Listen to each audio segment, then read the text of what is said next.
This is going to be my second part of my three-part review of the Saddleback Side Pocket Duffle. This is an older version in tobacco, and this review is to give you an idea of exactly what to expect if you were to purchase one of these. There are some slight variations between the bags depending which era you buy, if you were to buy a used bag. However, in the basic design language, these bags are all fairly similar. So this second video, we're going to talk about the interiors of this bag. So first we'll talk about the inside of the lid here. So the bag itself has a very unique front lid.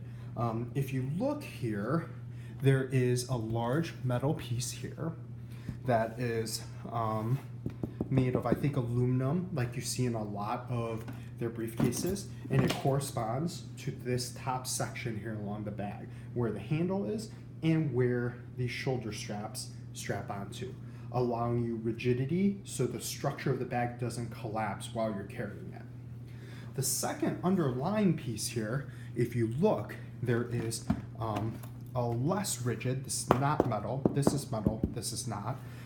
It's a little bit more floppy, it feels a little bit like plastic underneath here to give the top its rigidity. So you have a square piece corresponding with the shape of the bag, while the rest of the leather doesn't. So if you watch the first part of my video review, I talk about how the lid has two qualities to it. There's the floppy front, and then there's the rigid top.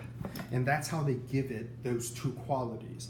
There is a piece of plastic that goes right around the top of the bag and gives it its structure and rigidity, so you don't lose it, and it holds its structure well, unlike a water bag, which kind of collapses or conforms to whatever is inside and outside the bag itself.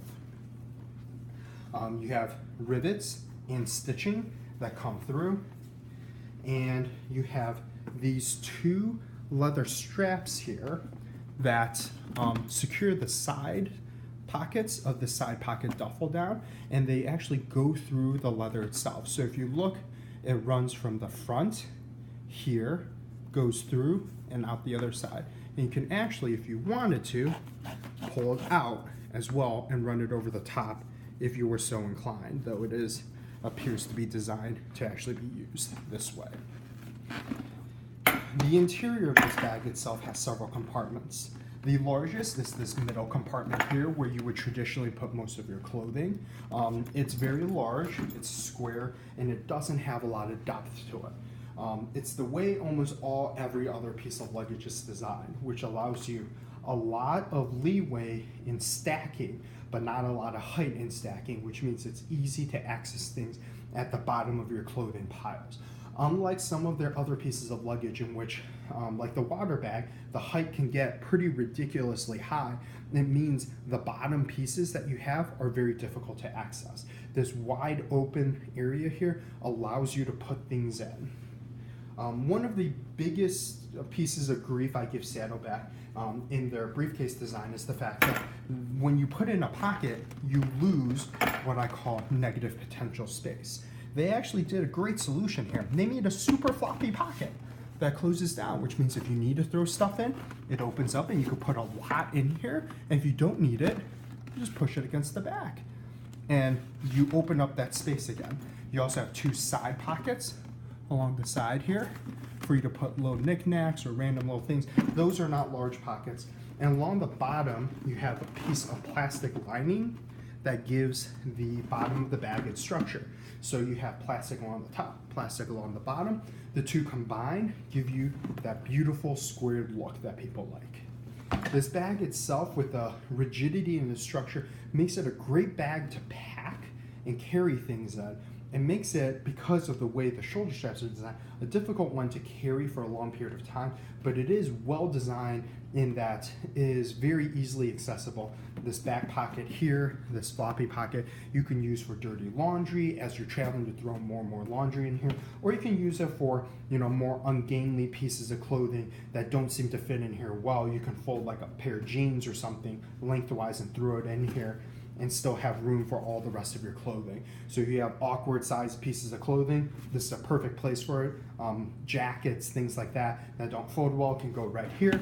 You can shove it back and then put the rest of your clothes in the centerpiece. The side pockets themselves are also extremely well designed. They are lined with the same smooth pigskin lining, or depending on what era you buy, the lining could be that pigskin suede that you get.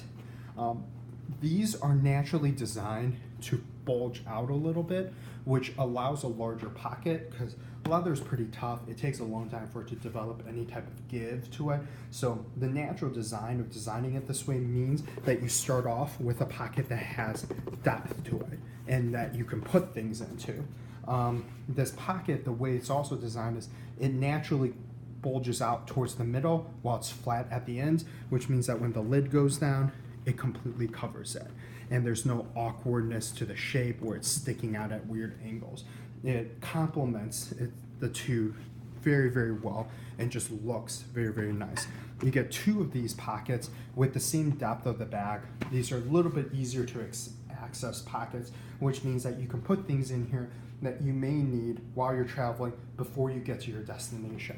Because of the number of straps securing this bag down, this also becomes an extremely secure bag itself. So this is my video review of the interior of the Saddleback Side Pocket Duffle.